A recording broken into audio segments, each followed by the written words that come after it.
You are the biggest failure in this family." My sister said those words in the middle of a crowded ballroom, loud enough for everyone to hear. 60 people in designer suits and silk dresses stopped mid-conversation. Crystal chandeliers cast golden light on faces that suddenly found their champagne very interesting.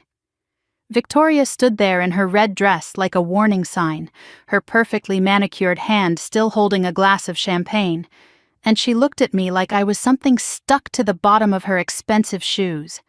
Nobody gasped. Nobody rushed to defend me. My parents stood 12 feet away, and I watched my mother take a slow sip of her wine while my father examined the pattern on the carpet. The silence was worse than the words, because silence meant agreement. Silence meant she was right.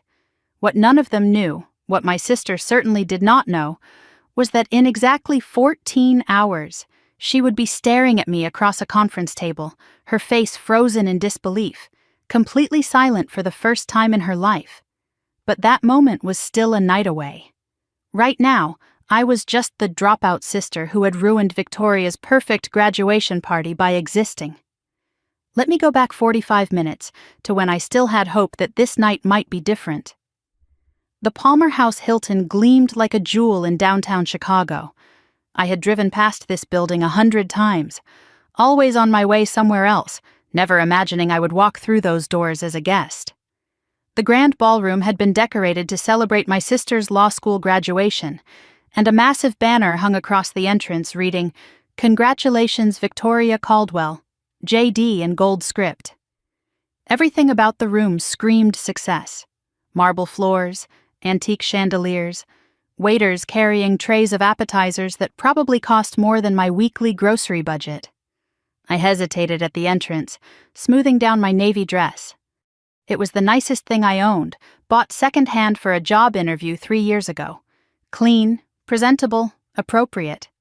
But standing in this room full of designer labels and silk ties, I understood immediately that I did not belong. My mother spotted me from across the room. She waved once, a quick flutter of her fingers, then gestured toward a table in the far corner, the one furthest from the main celebration. I walked toward it, weaving through clusters of Victoria's law school friends and colleagues from Hartwell and Associates, the prestigious firm that had just hired her. Nobody greeted me. Nobody even noticed me.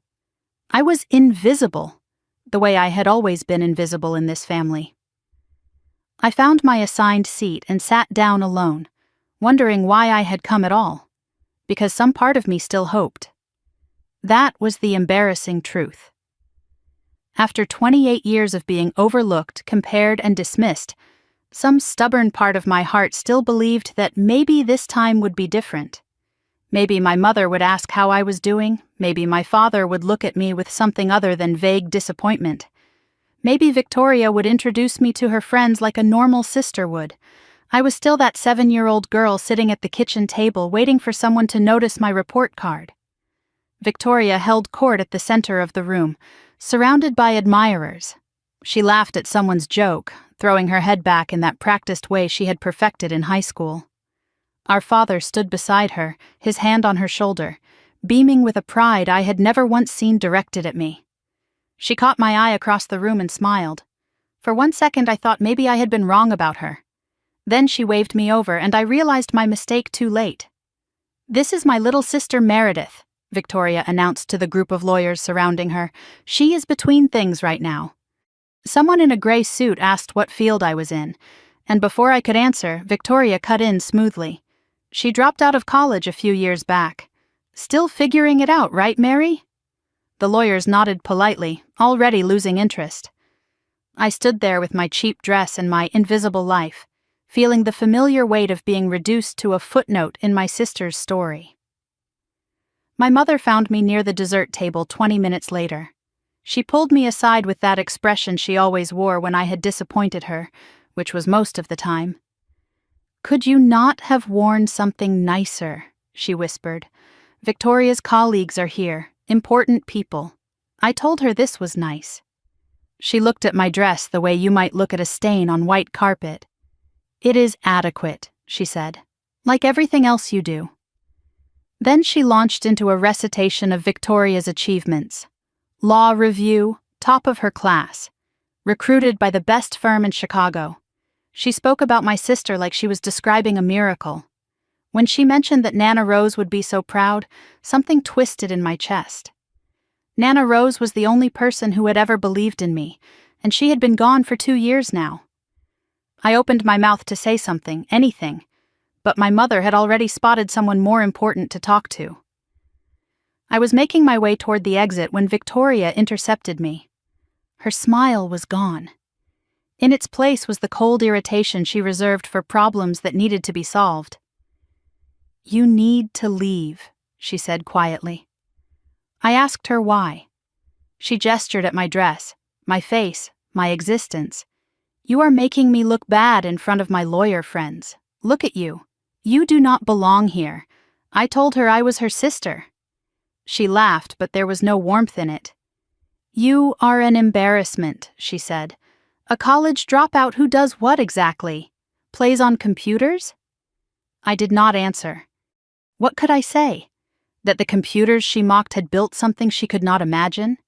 That the dropout sister had created an empire while she was memorizing case law? I had kept my success secret for 5 years. I was not about to reveal it now, in the middle of her party, just to win an argument.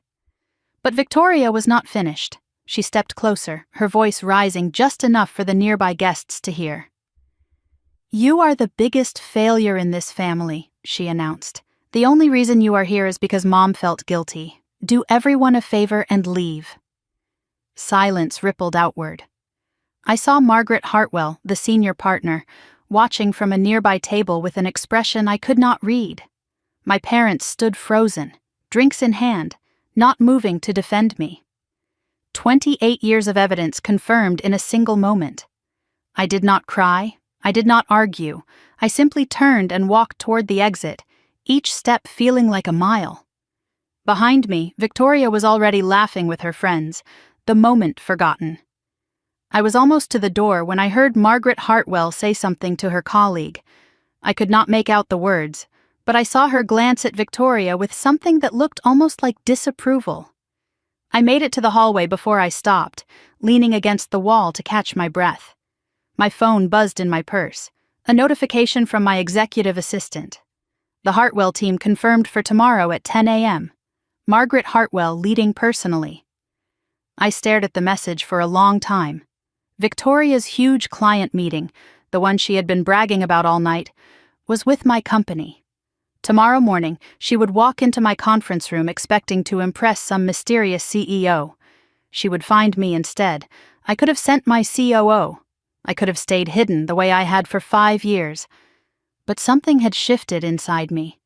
Nana Rose's voice echoed in my memory. "Success is the sweetest when they least expect it." I texted my assistant back. "Tomorrow's meeting. I will be there personally." Then I walked to my car and drove home through Chicago's glittering skyline, past the building where my company occupied the top 10 floors, and smiled for the first time all night. Victoria wanted me gone. Fine, I would be gone. But tomorrow, I would be back, and she would not be able to look away. The drive home felt longer than usual. Chicago's streets glistened from an earlier rain, and the city lights reflected off wet pavement like scattered diamonds. I gripped the steering wheel of my Tesla and tried to focus on the road instead of Victoria's words echoing in my skull. The biggest failure in this family. I had heard variations of that sentence my entire life, but somehow it still cut. I passed the Palmer house in my rearview mirror, watching it shrink into the distance. Then I passed my own building, Nexus Tower, 40 floors of glass and steel rising into the night sky. The top 10 floors belonged to my company, my empire, built in silence while my family dismissed me as a dropout who played on computers. I did not stop. I kept driving toward my penthouse in River North, needing the distance between who I was and who they thought I was. I had built something that would make their heads spin, and yet one sentence from Victoria could still make me feel like I was 12 years old, standing in the doorway of our parents' house, waiting for someone to notice I existed. That was the cruelest part. Not the insult itself, but the power it still held over me. 28 years of being invisible, and I still wanted them to see me.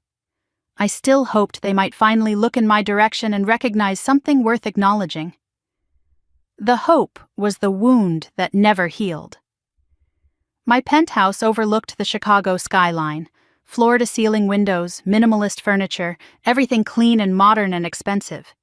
It was the home of a successful woman, not a failure.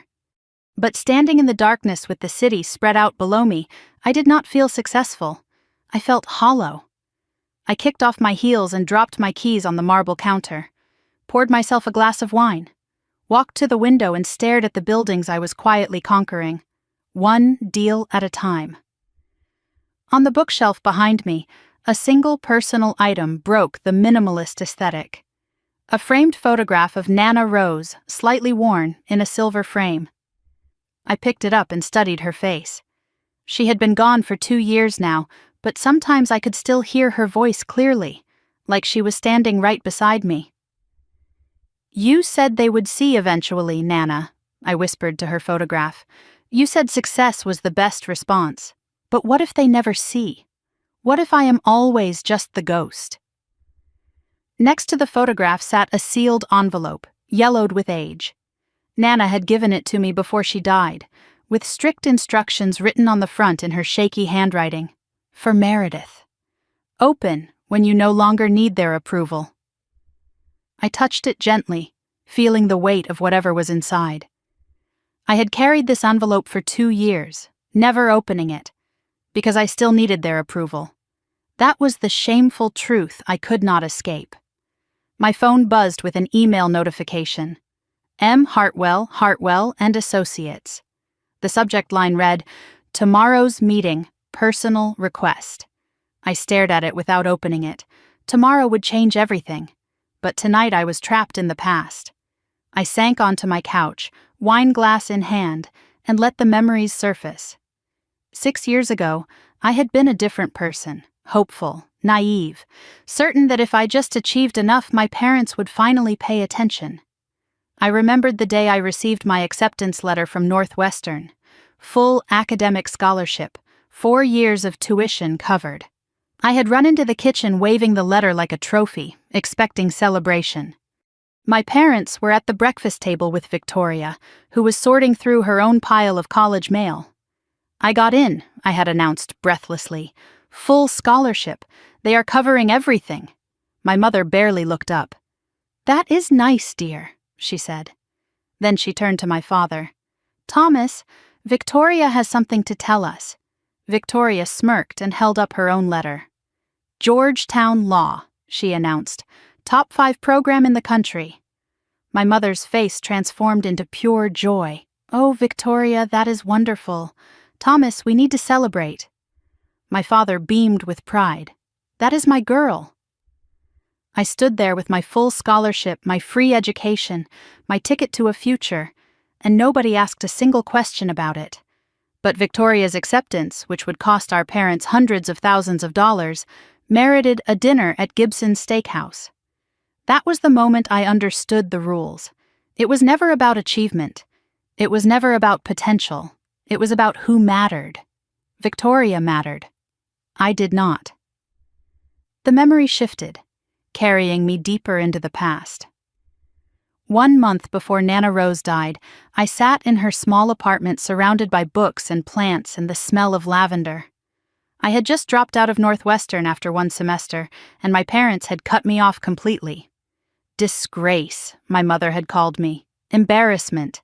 Victoria had texted me with a single cruel sentence. "Thanks for making us look bad." Again.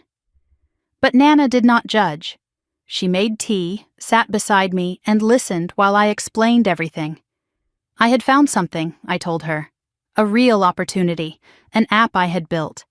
Investors were interested.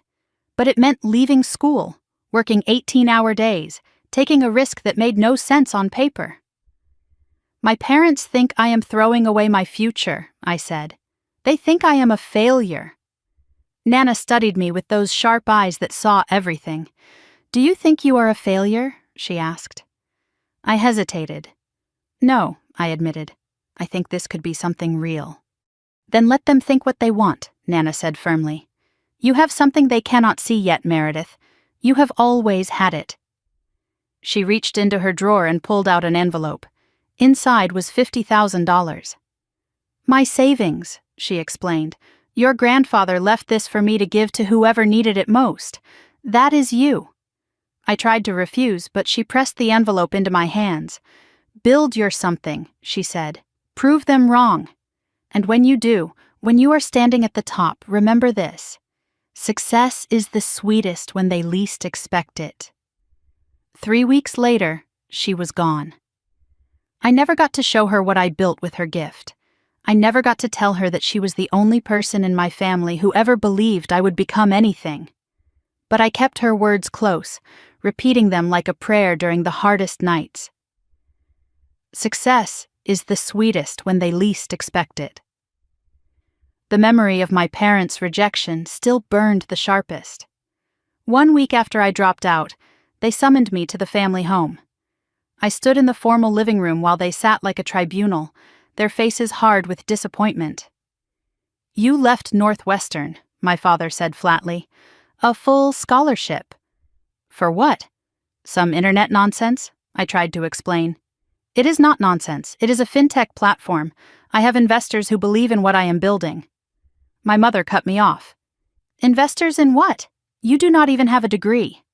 Victoria appeared in the doorway, smirking. I told you she would quit. She always quits. My mother nodded in agreement. Victoria worked hard for her success. She did not take shortcuts. I wanted to scream that I was working harder than Victoria had ever worked in her life, that I was building something from nothing while she was memorizing case law, but I knew they would not hear me. They had never heard me. We are done supporting this fantasy, my father announced. You are on your own. My mother added the final blow. Do not tell anyone about this. It is embarrassing enough that Victoria has to explain why her sister is whatever you are now. I deleted the voicemail my mother had left after the graduation party. Then I deleted the text from Victoria. Then I sat alone in my penthouse, surrounded by the evidence of everything I had built, and waited for midnight. My phone rang just before 12. Daniel Chen, my mentor and co-founder, checking in like he always did when he sensed something was wrong. I heard about the party, he said gently. Your assistant mentioned it was rough. I told him what happened. Victoria's public humiliation, my parents' silence, the way Margaret Hartwell had watched everything unfold. Daniel was quiet for a moment.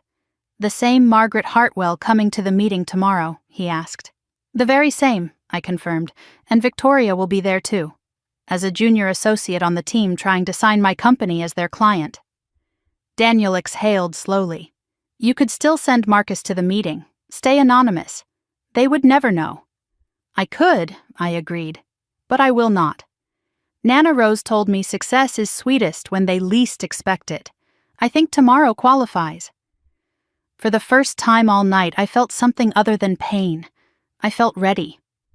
I woke before dawn, but sleep had barely touched me anyway. Victoria's words had played on repeat all night, mixing with memories and fury until I gave up trying to rest. Now sunlight streamed through my penthouse windows, and I had a choice to make. I could send my COO to the Hartwell meeting, stay hidden, remain the invisible dropout sister. Or I could walk into that conference room myself and watch my sister's world collapse around her. I chose the second option before my feet even touched the floor. My morning routine felt different today. Every action carried weight. I meditated for 10 minutes, trying to quiet the noise in my head, made coffee and scrolled through overnight market reports on my phone. Checked emails from international partners who had no idea their CEO was the black sheep of the Caldwell family. This was who I was every day, disciplined, focused, invisible by choice. But today, the invisibility would end. I stood in my walk-in closet and studied the rows of designer suits I never wore around my family. For 5 years, I had dressed down for holidays and birthday dinners, drove rental cars instead of my Tesla, kept my address private so they would never see this penthouse.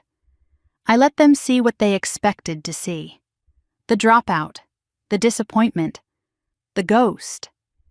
Today, I would show them the woman I had become when they were not watching. I selected a charcoal Armani suit, a silk blouse the color of cream, and Louboutin heels that added 3 inches to my height. The armor of success. On my vanity, a small velvet box held Nana Rose's antique pearl earrings, the only thing I had publicly inherited from her. I put them on and looked at my reflection. This woman did not look like anyone's failure. The drive to downtown Chicago felt like a march toward battle. I passed Millennium Park, past the bean catching morning light, past the familiar landmarks of a city I had quietly conquered. Then Nexus Tower came into view, and my heart swelled with something I rarely let myself feel. Pride. 40 stories of glass and steel, modern architecture that dominated the financial district skyline. The logo was subtle, but unmistakable. Nexus Financial, spelled out in brushed steel letters above the entrance. My company occupied floors 30 through 40. The executive suite sat at the very top, with views that stretched to the horizon in every direction. I pulled into the underground parking garage and stopped in my reserved spot. A small sign read, M. Caldwell, CEO. I sat there for a moment, hands on the steering wheel, letting the reality sink in. 9-figure valuation. 240 employees. Partnerships with 3 of the largest banks in the country. And at the top of it all, the college dropout, the family disgrace, the biggest failure in the Caldwell family. Me. I took the private elevator up, watching floor numbers climb. Each floor represented years of 18-hour days, sleepless nights, problems that seemed impossible until I solved them, rejections that stung until I proved them wrong. The elevator opened onto the 40th floor, and I stepped into the space I had built from nothing. My corner office overlooked all of Chicago. Floor-to-ceiling windows, minimalist desk with multiple monitors, fresh flowers delivered every morning because I could afford small luxuries now. One personal item sat on the bookshelf, a framed photograph of Nana Rose, identical to the one in my penthouse. I touched it gently, drawing strength from her memory. In the desk drawer, I kept her handwritten letter. Not the sealed one, but the first one she had written me years ago. I had read it 100 times during the hardest moments of building this company.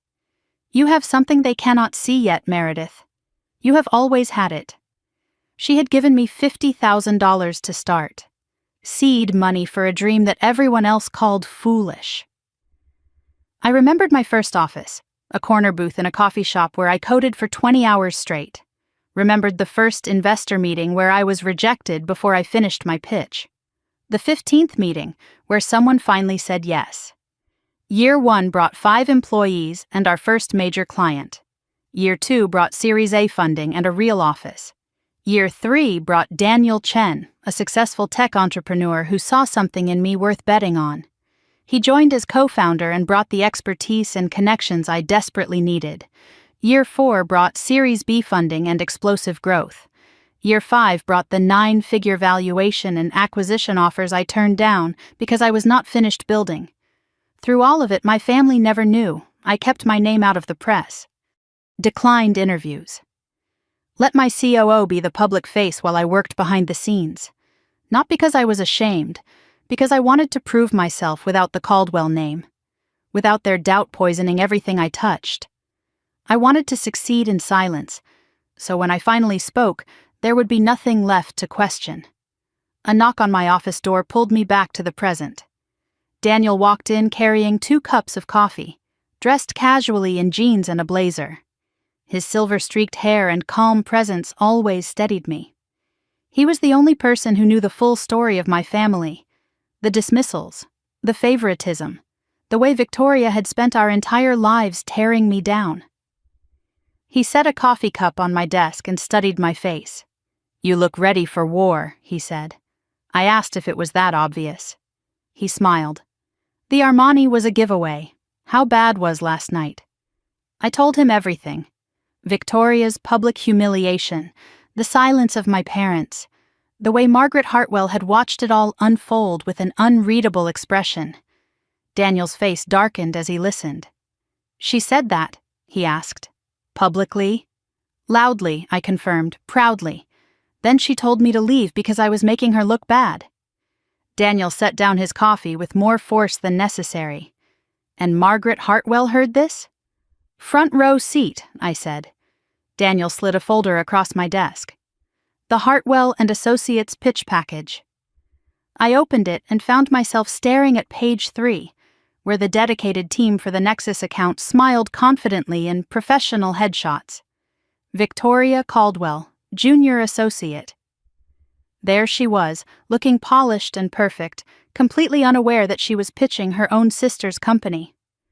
I closed the folder and looked at Daniel. "The irony is not lost on me," I said. He nodded slowly. "She has been telling everyone she is the lead on this account. Landing Nexus would put her on partnership track. Her entire career trajectory depends on signing this client. And the client is me," I said. "The biggest failure in the family." Daniel's expression was serious. "You could still send Marcus to the meeting. Stay anonymous. They would never know." I knew he was right. I could stay hidden. Let my family continue believing I was nothing. But something had shifted inside me. I was tired of being the ghost. Tired of letting them erase me from every room I entered. My phone buzzed with a text from my mother. "Victoria is glowing this morning. Big meeting today. Could make her career. So proud of her. When will you do something with your life?" I showed Daniel the message. He read it, exhaled slowly, and looked at me with understanding. "Forget what I said about staying anonymous," he said quietly. "Make them choke on their assumptions." I put away my phone and straightened my jacket. In 90 minutes, that elevator would open.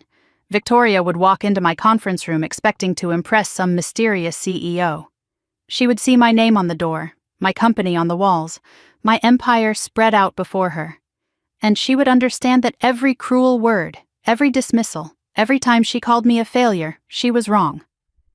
The intercom on my desk crackled with my assistant's voice. "Ms. Caldwell, security just called. The Hartwell team has arrived in the lobby. They are on their way up." I touched Nana's pearls, feeling their warmth against my skin. Smoothed my Armani jacket.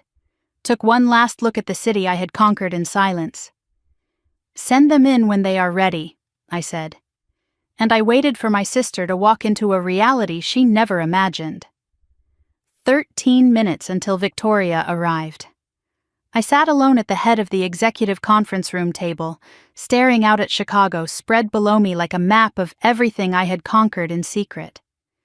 The clock on the wall ticked steadily toward 10 a.m. My coffee had gone cold, but I could not bring myself to drink it anyway. Nerves hummed beneath my skin despite my outward calm. Nana's pearls felt warm against my throat, a reminder that I was not truly alone. Somewhere in the lobby 40 floors below, my sister was probably rehearsing her pitch, checking her reflection, dreaming of the partnership track this deal would put her on. She had no idea what waited for her at the top of this building. In 13 minutes, 2 versions of my life would collide. The daughter they dismissed and the CEO they needed. The ghost and the woman who owned everything they could see from this window.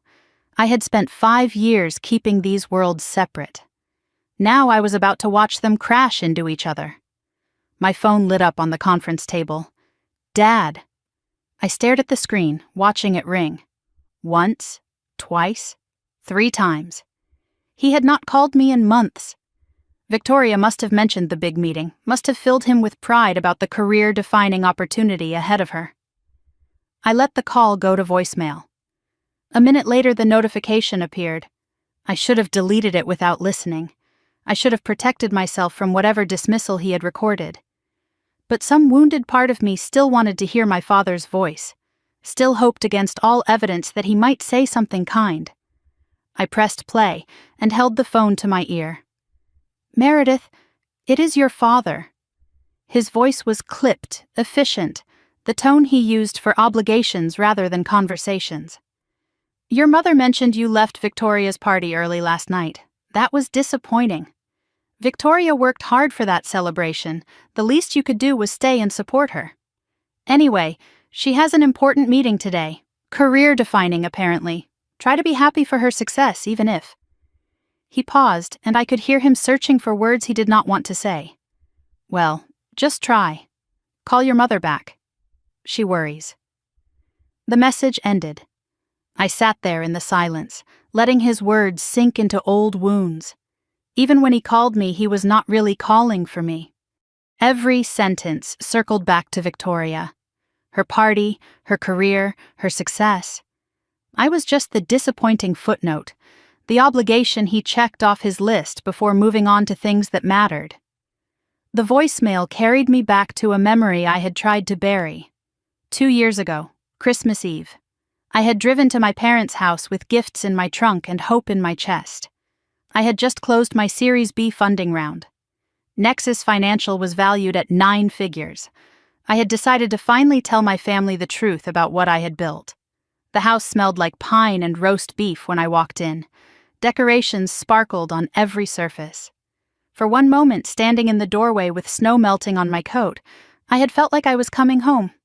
I gathered everyone in the living room. I have something to tell you, I announced.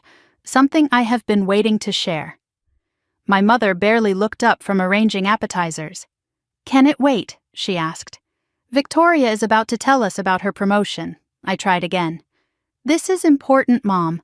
I started a company and we just closed a major funding round. Victoria appeared in the doorway before I could finish. What is important? She asked. Did you finally get a real job? My father chuckled at the joke. Victoria, be nice, I pushed forward, determined. Actually, I built a fintech platform. We have major investors and our valuation just hit. Victoria cut me off with theatrical concern. Oh my God, are you pregnant? Please tell me you are not pregnant. That would be so embarrassing. My mother's face tightened. Victoria, stop. Though Meredith, you are not, are you? I told them no. I was trying to share news about my company, but Victoria was already steering the conversation away. Your little computer thing, she said dismissively. Mom, can I tell everyone about the Henderson case now? And just like that, my moment disappeared. Victoria's promotion dominated the rest of the evening. Every time I tried to speak, someone interrupted or changed the subject. By dessert, I had not finished a single sentence about myself. I cornered my mother in the kitchen while she was loading the dishwasher. I am trying to tell you something important about my life, I said quietly. She sighed without looking at me. Meredith, please. It is Christmas. Do not make everything about you. Victoria has real news to share. Real news. I repeated the words back to her. And I do not? She finally turned to face me, and her expression held no warmth. Sweetheart, we love you. But let us be realistic about expectations. I left early that night without saying goodbye. I never tried to tell them again. Because I realized they did not want to know. It was easier for them to believe I was a failure than to accept they might have been wrong about me. I deleted my father's voicemail and opened my desk drawer. Inside lay Nana Rose's letter, the one I had read dozens of times when I needed strength. Her handwriting was shaky but clear, written 3 weeks before she died. My dearest Meredith, she had written. If you are reading this, you are probably having a hard day. Maybe your mother said something cruel or Victoria made you feel small. I know how they are. I know what they have taken from you. But I also know what they cannot see. You have something in you, child. A fire, a stubbornness, a refusal to be what they expect. Your grandfather had it too.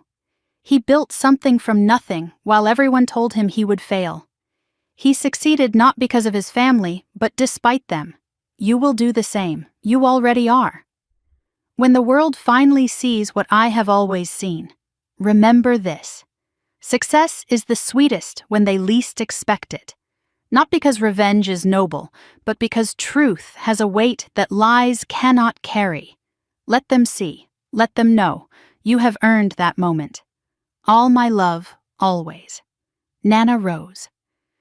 I traced her signature with my finger and felt the sting of tears I refused to let fall.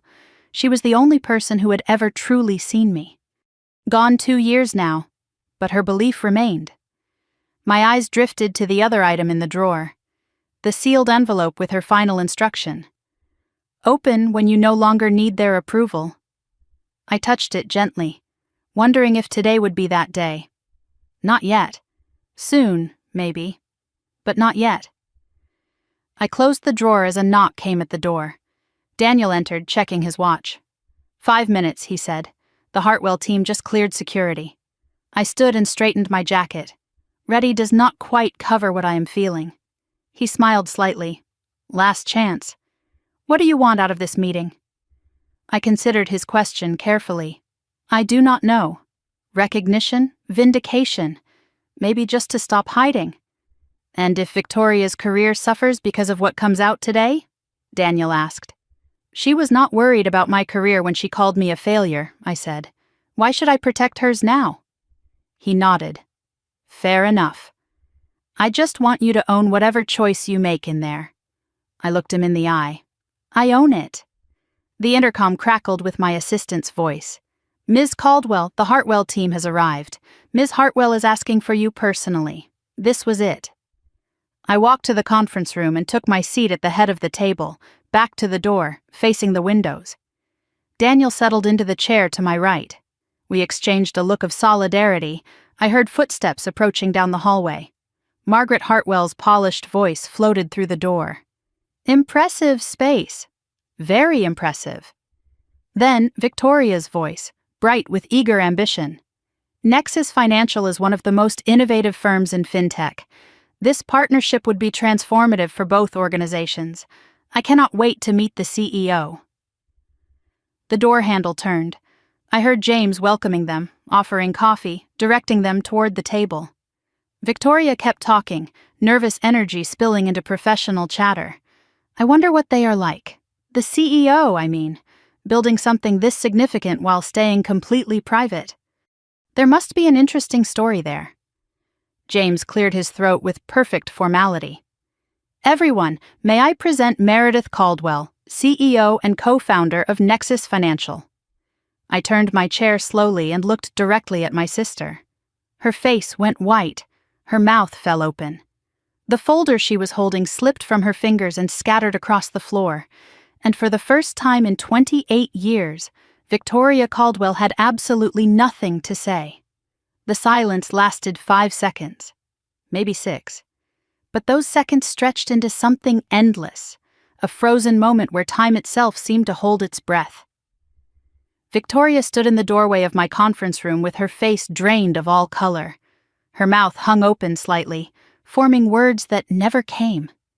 The folder she had dropped lay scattered at her feet, pages of carefully prepared research fanning across the marble floor.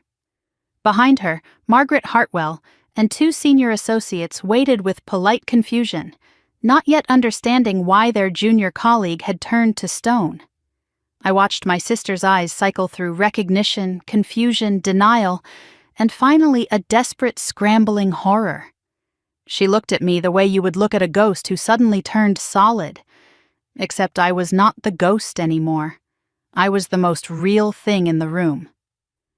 Margaret Hartwell noticed the freeze immediately.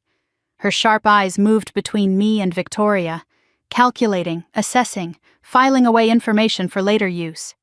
I saw the micro-expression that crossed her face, a slight narrowing of her gaze, a subtle tightening around her mouth. She was already connecting dots. The graduation party, the failure sister, the CEO sitting before her now. But her professional mask stayed perfectly in place. She was a woman who had spent 40 years in high-stakes negotiations. A little family drama would not rattle her composure. I spoke first because I controlled this room. Ms. Hartwell, I said calmly, thank you for coming. Please, have a seat. My voice was steady, professional, revealing nothing of the storm inside me. Margaret recovered with impressive grace, stepping forward to shake my hand while Victoria remained frozen behind her. Ms. Caldwell, she said smoothly, the pleasure is mine. Your company's reputation precedes you. The senior associates filed in and took their seats. One of them gently touched Victoria's elbow, trying to snap her out of her trance. She flinched like she had been burned, then forced herself forward on unsteady legs. Her heels clicked unevenly against the floor as she made her way to the far end of the conference table. She chose the seat furthest from me, as if distance could protect her from the truth that had just exploded in her face. Her hands trembled visibly as she opened her notebook to a page of carefully prepared talking points. I could read the header from where I sat. Nexus CEO. Key talking points. Self-made success story. Innovative vision. Impressive growth. The irony was almost too perfect. Margaret launched into her pitch with practiced precision. Hartwell and Associates credentials, their client list, their expertise in fintech regulatory compliance. She was polished and impressive, clearly the reason her firm had reached the top of Chicago's legal world. I listened attentively, asked intelligent questions, treated this like any other business meeting. Because that was my power now. I could sit across from the sister who had humiliated me and act like none of it mattered. Victoria tried to contribute. She managed a few words about regulatory frameworks, her voice barely above a whisper. But every sentence she spoke sounded hollow, stripped of the confidence she usually wore like armor. Margaret glanced at her expectantly during a pause in the discussion. Victoria fumbled with her papers, unable to find the right page. "We have prepared extensive research on your company's needs," she finally managed. Her hands shook so badly that the pages rattled. 20 minutes into the meeting, Margaret stopped mid-sentence. Her eyes moved deliberately from me to Victoria and back again. The question hung in the air before she even spoke it. "Forgive me, Ms. Caldwell," she said carefully, "but I could not help noticing." "Do you two know each other?" The room went absolutely still. Victoria stopped breathing. I felt Daniel shift slightly beside me, ready to intervene if needed. But I did not need saving, not anymore. "She is my sister," I said calmly. The words landed like stones dropped into deep water. Ripples of shock spread across every face at the table. Margaret's professional mask finally slipped, revealing genuine surprise beneath. "Your sister," she repeated. "Yes," I confirmed. Victoria sat motionless at the end of the table, staring at her notebook like it might offer escape. Margaret turned to her with an expression I could not quite read. "You did not mention that your sister was the CEO of our most important prospective client." Victoria's voice came out strangled. "I did not know." Margaret's eyebrows rose. "You did not know your own sister was the CEO of a 9-figure company?" "It is complicated," Victoria whispered. Margaret held her gaze for a long moment. "I see," she said. Those 2 words carried enormous weight. Daniel smoothly redirected the conversation, suggesting we continue with the partnership proposal. He asked about Hartwell's international capabilities, their experience with cross-border transactions, anything to give everyone an exit from the suffocating awkwardness. Margaret accepted the lifeline and continued her presentation, but something had fundamentally shifted. Her tone toward Victoria had cooled. Her questions now seemed designed to test rather than include. I noticed her make a small note in her leather portfolio. From my angle, I could see one word underlined twice. "Victoria, something was being recorded, something would be addressed later." Victoria attempted to recover as the meeting continued. She cited statistics she had memorized, referenced case studies she had prepared, but every word sounded desperate now, stripped of the authority she usually projected. Margaret asked her directly about her assessment of Nexus's leadership. "Strong," Victoria managed, "visionary." "The CEO has built something remarkable." Margaret's response was ice cold. High praise from someone who did not know who the CEO was until 40 minutes ago. Victoria had no answer. I watched her shrink smaller with each passing minute. The woman who had stood in a ballroom last night declaring me the biggest failure in the family, reduced to monosyllables and trembling hands. I had not said a word about our relationship beyond confirming it. I had not attacked her or exposed her cruelty. I did not have to. The truth was doing all the work. The meeting wrapped after 45 minutes, shorter than anyone had planned. The tension had become unsustainable. Margaret rose from her chair with professional grace. "Thank you for your time, Ms. Caldwell. This has been illuminating. We will follow up with a formal proposal by end of week. I told her we would review everything carefully." She held my gaze for a moment longer than necessary. "I am sure you will." Then she turned to Victoria with an expression that promised consequences. "Victoria, a word before we leave." They stepped to the side of the room, voices low but intense. I watched Victoria's face go from white to red as Margaret spoke. She nodded repeatedly, shame radiating from every line of her body. I did not try to hear what was said. I did not need to. The Hartwell team filed out. Margaret shook my hand again at the door, firmer this time. "You have built something impressive, Ms. Caldwell. We would be honored to partner with you." The senior associates followed. Victoria was last. She stopped in the doorway and turned back to look at me. 1,000 words lived in that look. Shock, shame, fear, and something I did not expect. A desperate plea. "Mary," she whispered. I cut her off. "Not here. Not now." "Please," she said. "I need to explain. I told her she needed to leave. Her boss was waiting." Her face crumpled like paper crushed in a fist. "I am sorry," she managed. I met her eyes without flinching. "Are you sorry?" I asked. "Or are you just sorry you got caught?" She had no answer. She never did when the truth came calling. Victoria left. The door closed behind her. Daniel and I sat alone in the conference room, surrounded by the wreckage of expectations. He waited until their footsteps faded before speaking. "That was harder than you expected," he said. "It was not a question." "Yes," I admitted. "It was." "Are you okay?" I walked to the window and looked down at the city I had built my empire across. Somewhere in the elevator, Victoria was descending toward an uncertain future. I had wanted to be seen. I had wanted the truth to matter. But I had not expected the truth to feel so heavy. "I do not know," I said honestly. "But I think I am about to find out." My phone buzzed in my pocket. A text from my mother. "Victoria just called me hysterical." "What did you do?" "Call me immediately." The family storm was just beginning. I stood at the window of my conference room, staring at the text from my mother. "Victoria just called me hysterical." "What did you do?" "Call me immediately." Of course. Of course, the first response was blame. My sister had spent 28 years tearing me down, had publicly humiliated me less than 24 hours ago, and somehow I was already the villain. Daniel watched me from across the room, reading my expression. He did not need to ask what the message said. "Family," I told him. "The apocalypse is starting." He nodded slowly. "You going to answer?" "Not yet. Maybe not at all." "They are going to keep calling," he warned. "Let them," I said, and I meant it. My phone buzzed again, Dad this time. I watched it ring through to voicemail, then it rang again immediately. Then a text appeared. "Answer your phone." This is serious. The siege had officially begun.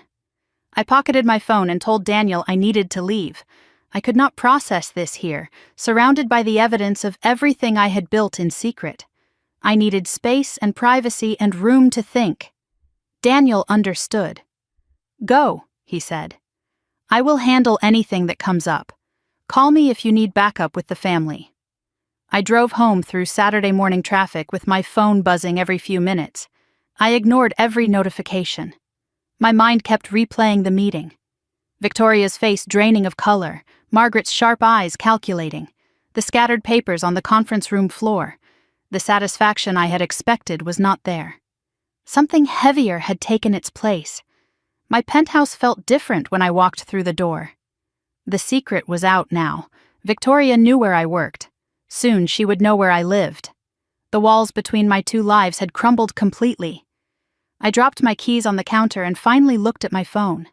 7 missed calls from my mother, 4 from my father, 12 texts growing increasingly urgent and angry, 1 voicemail from Victoria that I was not ready to hear, and buried among the family chaos, A message from an unknown number. Ms. Caldwell, this is Margaret Hartwell. I would like to speak with you privately at your earliest convenience. It concerns a personnel matter. Victoria's fate was already being decided.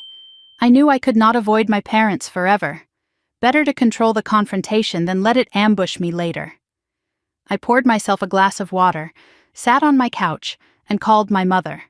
She answered before the first ring finished. Finally, she snapped, "Do you have any idea what you have done?" "Hello to you too, Mom. Do not take that tone with me."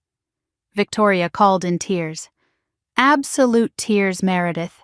She said you humiliated her in front of her boss, in front of the most important client of her career. I kept my voice steady. I did not humiliate anyone. I sat in my own office and took a meeting. My mother's confusion was audible. Your office? What are you talking about? Nexus Financial, Mom. The company Victoria was trying to sign as a client. I am the CEO. Silence stretched across the line. When she spoke again, her voice had changed. That is not possible. And yet here we are, I said. She could not process what I was telling her. Every sentence circled back to Victoria's distress rather than engaging with the reality I had just revealed. I do not understand, she kept saying. You dropped out of college. You have been struggling. I have been building a company, I told her. A successful one, for 5 years. Why did you not tell us? She demanded. Would you have listened? Would you have cared? Or would you have found a way to make it about Victoria? That is not fair, she protested. I felt something snap inside me.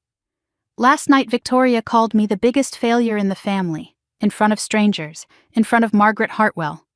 You were there, Mom. Did you defend me? Silence. Did you say a single word? More silence.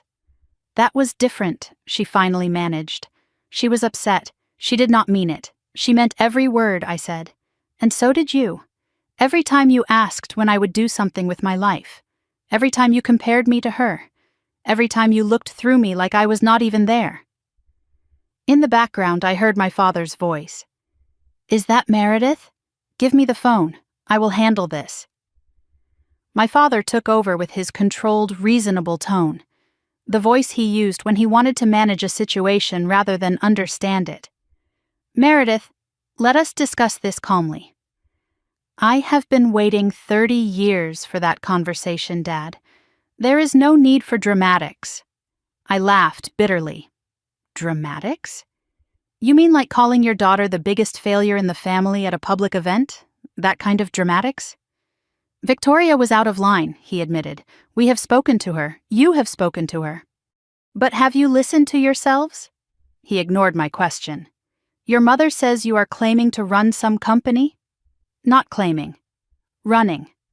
Nexus Financial, 9-figure valuation. Look it up. I do not understand why you would hide something like this. Because every time I tried to share something with this family, it was dismissed, ignored, made about Victoria. I stopped trying.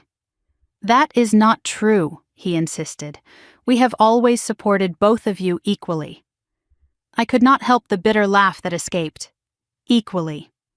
Tell me, Dad, what was my scholarship to Northwestern worth? Do you even remember I had one?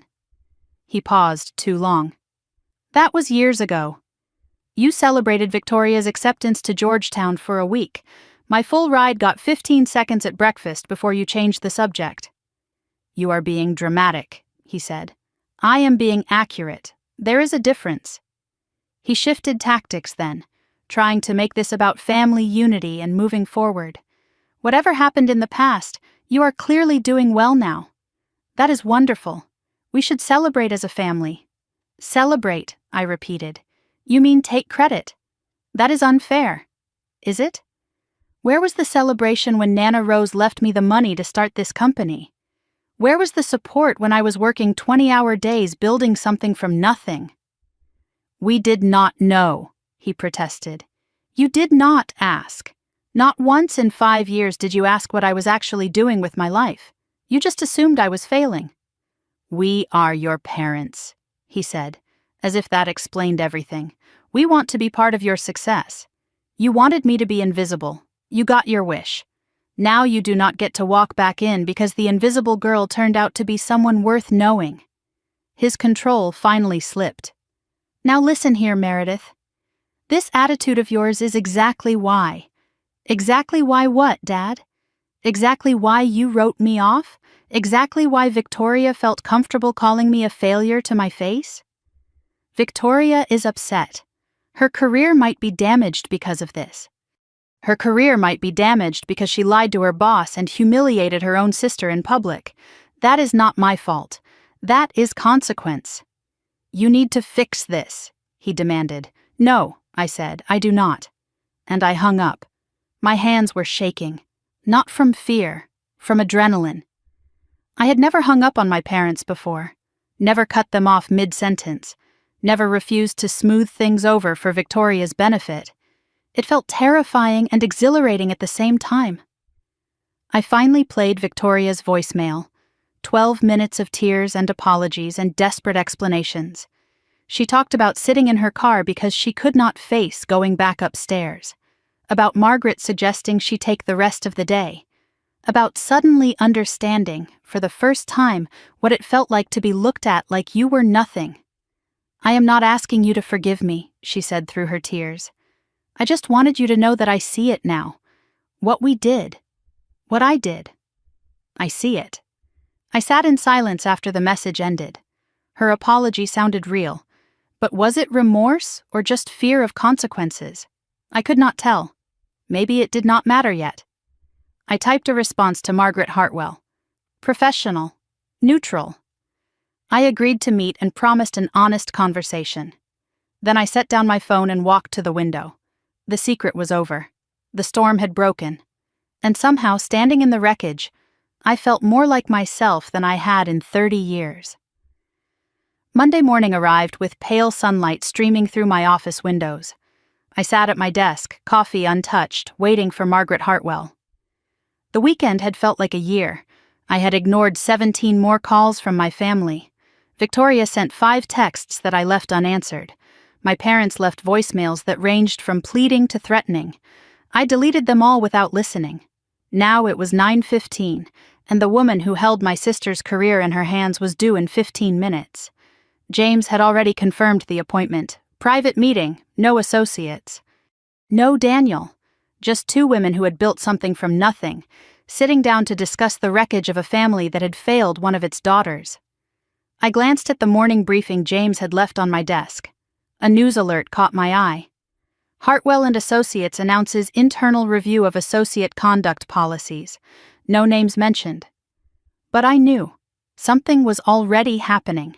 Something that would determine Victoria's future at the firm she had worked so hard to join. At exactly 9:30, James announced Margaret's arrival. She walked into my office looking nothing like the polished pitchwoman from Saturday. No briefcase, no presentation materials, just a charcoal suit, a pearl necklace, and eyes that held something I had not expected. She looked almost nervous. "Thank you for meeting with me privately," she said as she shook my hand. "I imagine your weekend was eventful." "That is one word for it," I admitted. I offered her coffee. She declined but accepted water.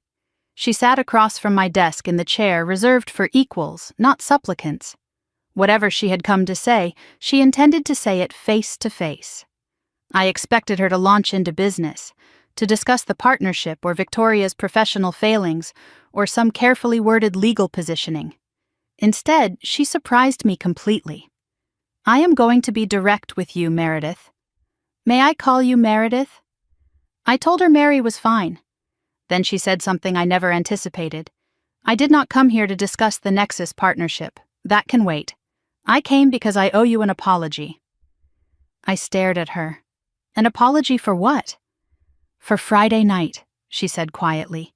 "For standing in that ballroom and watching what I watched without saying a word." My breath caught in my throat. She was there. She saw everything. And she felt guilty about her own silence. Margaret continued, her voice steady but weighted with something like regret. "I have been a lawyer for 40 years. I have seen depositions that were kinder than what your sister said to you. And I stood there, a stranger at a party, and did nothing. I told her she had no obligation to intervene. She did not know me. Decency does not require acquaintance, she replied. I was silent because it was convenient, because intervening would have been awkward, because I told myself it was not my business. She paused. I am not proud of that. Something shifted in my chest. A lock I did not know existed clicking open. You are the first person to apologize for not defending me, I said slowly. My own parents have not managed that. Margaret met my eyes without flinching. Then your parents and I have something in common. We both failed you that night. She told me what she had witnessed, how she had been standing near Victoria when my sister approached me, how she had heard every word of the confrontation. Biggest failure, making me look bad. The dismissal and the cruelty delivered with casual confidence. She described watching my face as the words landed, watching me walk away with dignity while my sister laughed with her friends. When Victoria introduced you, she said between things, she called you. I remember thinking how dismissive it sounded. Then I watched her tear you apart in front of 50 people. And I thought, that is not just cruelty. That is years of practice. She has done this before. My whole life, I confirmed. She has been doing it my whole life. I suspected as much, Margaret said. For 28 years I had been invisible in my family, dismissed and diminished and overlooked. And here was a stranger, a powerful woman who owed me nothing, seeing the truth I had lived with alone, validating what I had always known but could never prove. The tears I had been holding back threatened to spill over, but I held them in. I had cried enough for my family. I would not cry in front of Margaret Hartwell. She shifted the conversation to Victoria's position at Hartwell. I need to discuss your sister's future at my firm, she said. You deserve to know what is happening. I told her she did not owe me that information. It was her firm, her decision. But she shook her head. I built Hartwell on one principle, integrity. Victoria compromised that principle in multiple ways. She publicly humiliated someone, which shows poor judgment. But she also failed to disclose that her sister was the CEO of our most important prospect. Whether she knew or not, she should have asked. She should have done basic due diligence on the client she claimed to be leading. I told Margaret that Victoria genuinely did not know about my company. No one in my family did. Margaret nodded slowly. So I gathered. But here is the problem. Her behavior at the party and her professional conduct are now intertwined. If I keep her on this account, it is a conflict of interest. If I remove her, I am punishing her for treating her sister badly. She paused. It is complicated. Then she asked me a question that stopped me cold. I want to ask you something, and I want an honest answer. Not what you think I want to hear. Not what protects Victoria or destroys her. Just the truth. I agreed. If you were me, she said carefully, knowing everything you know about Victoria, about your family, about what she did, what would you do? The question hung in the air. Margaret was giving me power over Victoria's fate. I could destroy my sister's career with a single word. Part of me wanted that. The part that remembered every cruel comment, every dismissal, every time Victoria had made me feel worthless. But another part of me remembered Nana Rose's voice. Success is the sweetest when they least expect it. Not when you wield it as a weapon. I told Margaret the truth. Victoria was cruel to me Friday night. She has been cruel to me our entire lives. She never saw me as an equal, never respected me, never once asked about my life with genuine curiosity. Margaret waited. I was not finished. Victoria is also smart. She worked hard for her position. She did not lie about her qualifications. She lied about knowing her sister was the CEO. That is personal failing, not professional incompetence. If you fire her for what she did to me, you are not punishing a bad lawyer. You are punishing a bad sister. Those are different crimes. And honestly, I do not want that power. I do not want to be the reason she loses her career. Margaret studied me for a long moment. Even after everything she has done? especially after everything she has done. If Victoria loses her job, I want it to be because of her own choices. Not my revenge. That is her karma to earn, not mine to deliver. Margaret's expression shifted into something like respect. You could have destroyed her. Most people would have. I am not most people, I said. No, she agreed. You clearly are not. She told me Victoria would be placed on probationary review. 3 months, removed from the Nexus account, professional conduct training. Any further incidents would result in termination. It seemed fair, not vengeful and not lenient. Just fair. Before she left, Margaret paused at my door. Your grandmother, she said. The one who believed in you. She must have been quite a woman. I asked how she knew about Nana Rose. Research, Margaret replied. Nexus Financial's seed funding came from a personal inheritance. Rose Caldwell. The pearls you are wearing. Hers? I touched them, surprised. Yes. She saw something in you that your parents missed. Smart woman. Margaret's voice softened. I suspect she would be very proud of how you handled today. After she left, I sat alone in my office, feeling the weight of the choice I had made. I could have destroyed Victoria. Instead, I let her face her own consequences. Nana would have been proud, and for the first time, I was proud of myself too. The hours after Margaret left felt suspended in time. I sat in my office watching Chicago pulse below, processing everything that had happened. The unexpected apology, the choice I made not to destroy Victoria, the strange lightness that came from refusing to become a weapon. Daniel knocked around noon, carrying news. Hartwell just sent over the revised partnership proposal, he said. They have assigned a completely new team. Victoria's name is not anywhere on it. The professional excommunication had begun. I nodded slowly, feeling something complicated rise in my chest. Not satisfaction, not guilt, something in between. Tuesday brought whispers through Chicago's legal and tech circles. Word travels fast when secrets this big finally surface. A few articles appeared online with headlines like "Fintech Founder Revealed" and "The CEO Who Built an Empire in Silence." My PR team fielded interview requests all day. I declined everyone. I wanted to control my own narrative, not feed the gossip machine that was already churning with speculation about the Caldwell sisters. The story was too personal to become entertainment. On the family front, my parents had gone suspiciously quiet. No calls since Sunday, no texts demanding explanations. I recognized this silence. They were regrouping, strategizing, planning their next approach. The calm before another storm. Daniel heard through his contacts at Hartwell that Victoria had shown up Tuesday morning for her first day of professional conduct training. She sat in a room with junior associates half her age, learning workplace ethics like a chastened intern. The golden child being taught basic decency by people who had never heard of her before last week. I tried not to think about her sitting in that training room.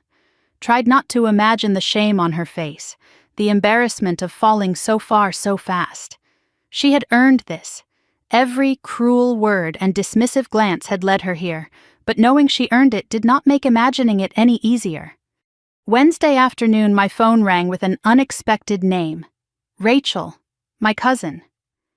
We had been close as children, best friends who shared secrets and dreams during summer vacations at Nana Rose's house. But we drifted apart when the family took sides, and Rachel chose the path of least resistance. Switzerland, she called herself. Neutral. Safe. I had not heard from her in almost 2 years. Mary, she said when I answered. I know we have not talked in forever, but I had to call. I heard what happened. Everyone has heard. I just wanted to say I am not surprised. Not surprised about what? I asked. That you built something amazing. I always knew you would. Her words caught me off guard. You did? Mary, you were the smartest person in our family. You just were not the loudest. Big difference. Rachel shared what she had observed from the sidelines over the years, how Victoria always needed to be the center of every room, How my mother enabled it because managing one demanding daughter was easier than nurturing two different ones. How my father checked out entirely, letting the women sort themselves into hierarchies he never questioned. I should have said something, Rachel admitted. Years ago, when Victoria would tear you down at family dinners and everyone just let her. I asked why she never did. Cowardice, honestly, she said. It was easier to stay quiet than become a target myself. I am sorry for that. I told her she was the second person this week to apologize for staying silent. Maybe it is time for the silent ones to speak up, she replied. Then Rachel said something that stopped my heart. There is something else you should know. About Nana Rose's will. About what your parents did not tell you. I gripped the phone tighter. What do you mean? She hesitated before continuing. Nana did not just leave you the $50,000. She left a letter to your parents, instructions about you. I could barely breathe. What instructions? Nana asked them to support you, Rachel said quietly, to stop comparing you to Victoria, to see you as an individual with your own path. She told them you had more potential than they could see. I heard my mother talking to my mom right after the funeral. She was angry. Said Nana had made everything complicated with her meddling. My voice came out strangled, and they ignored it. They called it meddling from the grave. Your mom said Nana always did favor you for no reason. And then they never mentioned it again. The information hit me like a physical blow. All those years, I thought my parents simply could not see me. That I was invisible by accident, overlooked through negligence. But Nana Rose had handed them a map to who I was. She had begged them to follow it. And they threw it away. They chose not to see me. That was different. That was so much worse. I thanked Rachel and promised to call her back. Then I sat in silence for a long time, absorbing the truth that my wounds were even deeper than I knew. Thursday brought an email from Victoria. Not a text, but something she had clearly taken time to write. I hesitated before opening it, unsure if I was ready for whatever she had to say. But curiosity won. Her words filled my screen. Mary, I have started this email 100 times. Nothing sounds right, nothing sounds adequate. But I need to say these things before we meet, because I am not sure I will have the courage in person. I have spent this week in professional conduct training, sitting in a room being taught about respect and integrity and how to treat colleagues with dignity. The irony is not lost on me. I have been teaching myself those lessons about you for the past 5 days and failing every exam. I told myself stories about you, that you were lazy, that you gave up easily, that you were not willing to work hard the way I was. I told those stories because they made me feel better about myself. If you were a failure, then I was a success. Simple math. But the math was wrong. You were not failing. You were building. In silence. Without support. Without anyone believing in you except Nana Rose. Nana Rose. She must have seen something I refused to see. She always did love you differently. I thought it was favoritism. Now I wonder if it was just recognition. I sat in that conference room on Saturday and watched you, calm and professional and powerful, and I thought, who is this person? This is not my sister. My sister is a dropout who could not commit to anything. But that was never true, was it? That was just the story I needed to tell myself. I do not expect forgiveness. I do not deserve it. I just want you to know that I finally see what I did, what we all did. I am ready to talk whenever you are. Victoria. I read the email twice. Something shifted in me. Not forgiveness, but understanding. Victoria was doing the work, at least in words. Whether actions would follow remained to be seen.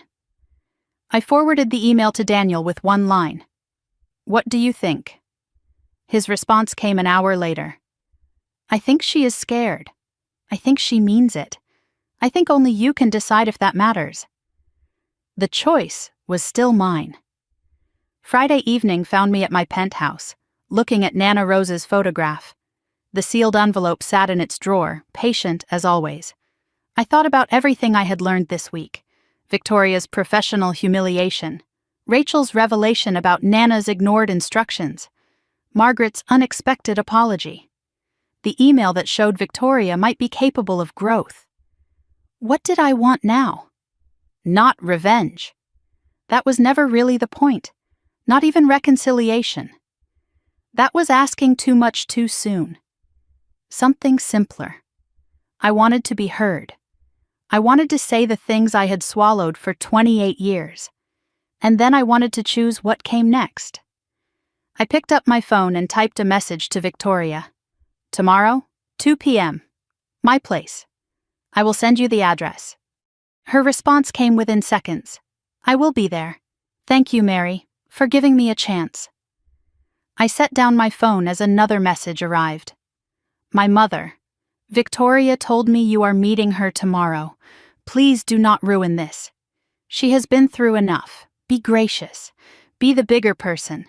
Do not let your resentment destroy what is left of this family. Be the bigger person. As if I had not been the bigger person my entire life. I deleted the message without responding. Tomorrow was not about being gracious. Tomorrow was not about protecting Victoria or appeasing my mother. Tomorrow was about me. Finally, completely, unapologetically me. Saturday afternoon arrived with pale winter light filtering through my penthouse windows. I had spent the morning cleaning, rearranging furniture, burning nervous energy on tasks that did not matter. 2 chairs now sat positioned by the window, facing each other. Deliberate staging. No couch intimacy. This was not a reunion, it was a reckoning. Nana Rose's pearls hung warm against my throat. I had chosen simple clothes today. Black pants, cream blouse, no armor, just myself. The clock on my wall showed 1:47. 13 minutes until Victoria arrived. I stood at the window watching Chicago sprawl below me and tried to organize 28 years of silence into something I could speak aloud. But the words would not line up neatly. They never did when the wounds ran this deep. I had rehearsed 100 versions of this conversation in my head. None of them felt right. So I decided to let the truth come as it would, messy and raw and imperfect. I glanced at my desk drawer where Nana's sealed envelope waited. Open when you no longer need their approval. Maybe today would be that day. Maybe not, but I was closer than I had ever been. The doorbell rang at 1:58. Victoria was early. Of course she was. She had never been late to anything important in her life. The chime echoed through my penthouse, and I took one breath before crossing to the door. I opened it to find a woman I barely recognized. Victoria stood in my hallway looking nothing like herself. No designer suit, no power blazer, just a simple dress, minimal makeup, hair down around her shoulders. She seemed smaller somehow, diminished. The confidence that usually radiated from her like heat from a fire had guttered out completely.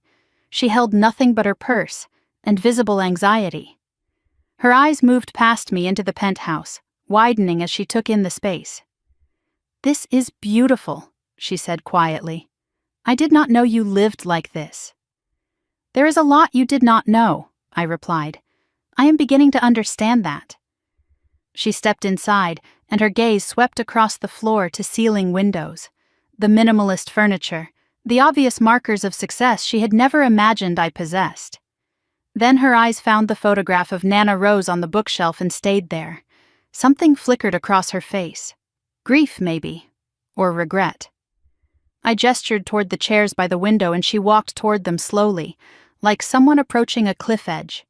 She sat. I took the opposite chair. Close enough to see every expression. Far enough to maintain boundaries. Neither of us spoke for a long moment. Chicago hummed below us. The weight of everything unsaid pressed down on the room. Victoria broke the silence first. "I do not know where to start," she admitted. "Then let me," I said. "I have been waiting 28 years to say things to you, to our parents, to anyone who would listen. But no one ever did.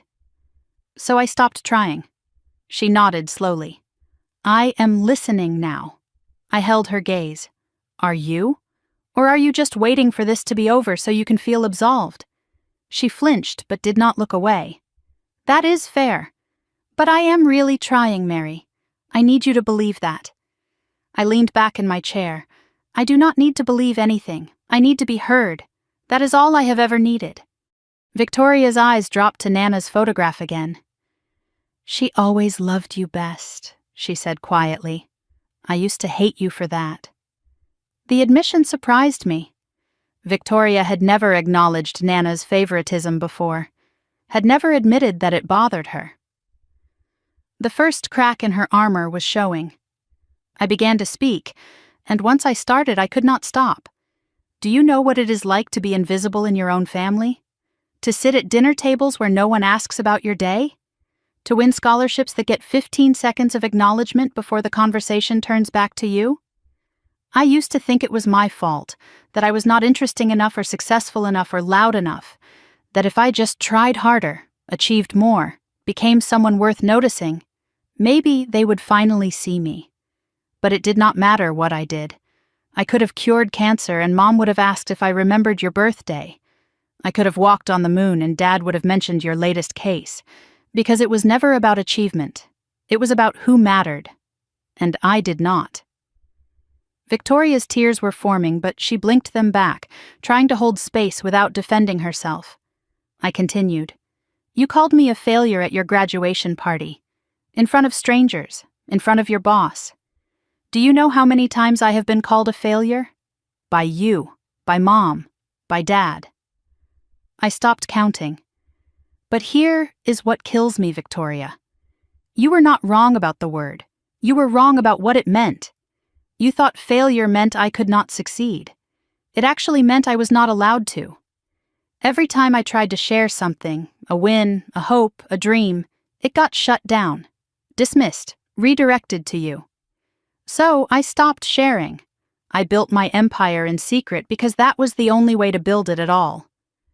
Then I told her what Rachel had revealed, about Nana's instructions, about the letter she left our parents begging them to support me, to stop comparing me to Victoria, to see me for who I really was, about how they called it meddling from the grave and threw it away. Victoria's face went pale. I did not know, she whispered, about Nana's instructions. I swear I did not know. I asked if it would have mattered. She was quiet for a long moment. I want to say yes, but honestly, probably not. I was so busy being the golden child that I never questioned what that cost you. Then it was her turn. She spoke without defending herself, without making excuses, just confessing. I knew what I was doing, she said. That is the worst part. I knew it and I did it anyway. When I called you a failure at my party, it was not because I believed it. It was because I needed to believe it. If you were a failure, then I was the success. Simple comparison. Clean scoreboard. But underneath? I was terrified of you, Mary. Your brain always worked faster than mine. Your ideas were always more original. Teachers liked you. Nana Rose adored you. And I could not figure out why I was the favorite when you were clearly more. So I made sure you stayed small. I interrupted you. I dismissed you. I made sure no one heard you so they would keep hearing me. Mom and Dad let me because it was easier than dealing with two daughters who both needed attention. She looked at me with something raw in her eyes. I built my whole identity on being better than you. And then Saturday happened, and I realized I was never better. I was just louder. I absorbed her words. 28 years of cruelty explained in a single confession. Fear. That was what had driven her. Fear of becoming me. Fear of being invisible. Fear of losing the only thing that made her feel special. It did not excuse what she had done, but it helped me understand it. Victoria asked me what I wanted now. What would it take for us to be something other than enemies? I told her the truth. I do not forgive you. Not yet. Maybe not ever. What you did, what our whole family did, is not something that gets fixed with one conversation. She nodded. I understand. But I am not going to carry the anger anymore either, I continued. Hating you takes too much energy. Energy I would rather spend on my company, my life, my future. So where does that leave us? She asked. Honestly, I do not know. We are not going to be best friends. We might never be close. But I am willing to see if we can be civil. Eventually. Distant relatives who share DNA and not much else. She accepted that. It was more than she deserved, and she knew it. I told her the boundaries clearly. This is not me opening a door for you to walk back into my life whenever you want. This is me closing a chapter. Not burning the book. If you want any relationship with me, it starts from zero. You do not get credit for 28 years of sisterhood because there was none. We are strangers who happen to share parents. Victoria nodded. And if Mom and Dad try to use you to get to me, I added, this ends immediately. They have already tried, she admitted. Mom asked me to talk sense into you. And I told her no. For the first time in my life, I told her no. Something passed between us then. Not warmth, not forgiveness, but possibility. The faintest crack where light might eventually come through. She stood to leave and paused at the door. Thank you for seeing me today. For letting me speak. I touched Nana's pearls. Thank you for finally listening. The door closed behind Victoria, and I stood alone in my penthouse, staring at the space where my sister had just sat. The conversation had drained something from me, but it had also released something I had carried for too long. For the first time since the graduation party, I felt something close to peace. Not happiness. The wounds were too fresh for that. But something had loosened in my chest. I had said what needed saying. Victoria had heard it. Whatever came next, at least the silence between us was broken. I walked to the window and watched the city lights beginning to flicker on as dusk settled over Chicago. The quiet felt earned, sacred almost. Then my phone buzzed and the peace shattered. Mom. Of course. The moment could not last. I stared at the screen, debating whether to answer. A text from Victoria arrived at the same moment. Mom knows I was at your place. She has been calling me nonstop. I did not tell her anything about our conversation, but she is going to call you. Be ready. The warning came too late. My phone was already ringing again. I could ignore it. I could let my mother rage into voicemail until she exhausted herself. But I was done running from this confrontation. Better to face it now while the adrenaline from Victoria's visit still coursed through me. I answered without speaking, waiting for my mother to fill the silence first. Finally, she snapped. Do you have any idea what you have done? I said hello. She ignored me. Victoria told me she was at your apartment, that penthouse of yours. She was, I confirmed. She left. What happened? What did you say to her? She will not tell me anything. That is between me and Victoria. I am your mother, Eleanor insisted. I have a right to know what is going on in my own family. Do you? I asked. When is the last time you asked what was going on in my life before all this? Silence on the line. Then she tried a different approach. This hostility is not like you, Meredith. You were always the reasonable one. Reasonable, I repeated. Is that what you called it? I called it survival. I do not understand where this anger is coming from. That is exactly the problem, Mom. You have never understood. Because you never tried to. She fell back on her standard defense. We did everything we could for both of you. We treated you equally. Stop, I said. Just stop. We both know that is not true, and I am done pretending it is. Your father and I need to talk to you. Together. This has gone far enough. Fine, I told her. Put him on. I heard shuffling on the other end. My mother's voice muffled as she spoke to someone nearby. Then my father's measured tone replaced hers. Meredith. Let us discuss this calmly. I have been waiting 30 years for that conversation, I said. There is no need for dramatics. Dramatics? You mean like calling your daughter the biggest failure in the family at a public event? Victoria was out of line, he admitted. We have spoken to her. You have spoken to her. But have you listened to yourselves? He tried to make this about Victoria's behavior, about her poor judgment at the party, about the embarrassment she had caused, never about the 28 years of dismissal that had made her cruelty possible. "Your mother says you are claiming to run some company," he said. "Not claiming. Running. Nexus Financial. 9-figure valuation. Look it up. I do not understand why you would hide something like this. Because every time I tried to share something with this family, it was dismissed, ignored, made about Victoria. I stopped trying. That is not true. We have always supported both of you equally." I laughed bitterly. Equally. "Tell me, Dad, what was my major in college? Do you even remember I had one?" He paused too long. "That was years ago. You celebrated Victoria's acceptance to Georgetown for a week. My full ride got 15 seconds at breakfast before you changed the subject. You are being dramatic. I am being accurate." He shifted tactics then, trying to make this about family unity. Moving forward. "Whatever happened in the past, you are clearly doing well now. We should celebrate as a family." "Celebrate," I said. "You mean take credit? That is unfair, is it? Where was the celebration when Nana Rose left me the money to start this company?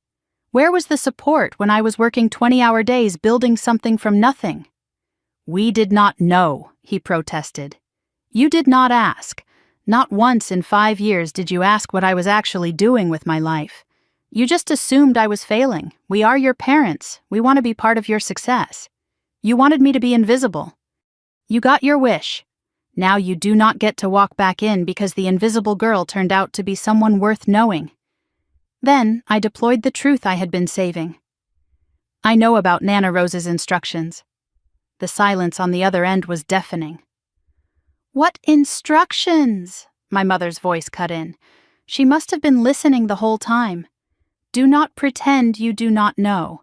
After Nana died, she left you a letter, asking you to support me, to stop comparing me to Victoria, to see me as an individual." My father's voice went cold. "Who told you that? Does it matter? What matters is that you read her dying wish for me and you ignored it, threw it away, called it meddling from the grave." My mother's voice was tight. "That is not how it was." "Then tell me how it was, Mom. Tell me why Nana Rose begged you to protect me and you chose not to." My father got angry then. His default when losing control. "Your grandmother always did favor you. She was the only person in this family who saw me," I interrupted. "And you hated her for it." "We did not hate her," my mother protested. "You hated that she loved me, because it meant admitting there was something worth loving that you had missed." "Now listen here," my father started. "No. You listen. For once in your life, you listen to me. And I let everything out. 28 years of silence breaking open in a flood of truth. You want to know why I hid my success? Because I knew exactly what would happen if you found out. You would do what you are doing right now, trying to rewrite history, claim credit, insert yourselves into something you had no part in building. Nana Rose gave me $50,000. That is how Nexus started. She believed in me when you could not be bothered to notice I existed. And now that I have built something without you, you want to pretend you were always proud? You did not know, because you did not care to know. I was invisible to you except when you needed someone to feel superior to, or someone to blame, or someone to make Victoria look good by comparison. I am done being your shadow daughter. I am done being the failure you needed me to be. And I am done pretending this family is something it never was. My father's control slipped completely. We gave you everything. You gave Victoria everything. You gave me absence. We love you, my mother cut in, tears in her voice now. We have always loved you. Love is not a word, Mom. It is a pattern, and your pattern was neglect.